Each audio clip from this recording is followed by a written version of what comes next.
maglaba tayo ng sapatos ng alaga ko. Kasi matagal na to hindi ko nalaban. Nalinisan. Nabrushan. Kasi naawa ko sa mukha na parang itim na. Nakakahiya na.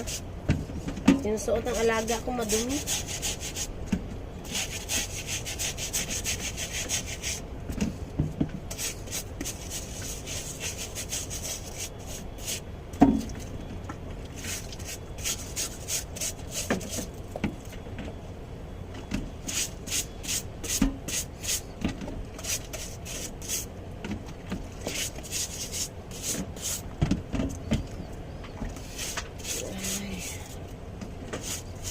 OFW, routine ang trabaho.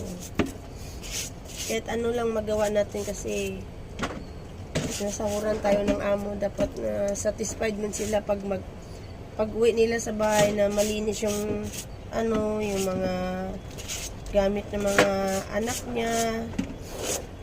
Linis ang bahay. Yan, kailangan natin na gagawin yung yung trabaho natin para sa ng amo yung satisfied din siya sa sa ginagawa nating pang araw-araw na trabaho.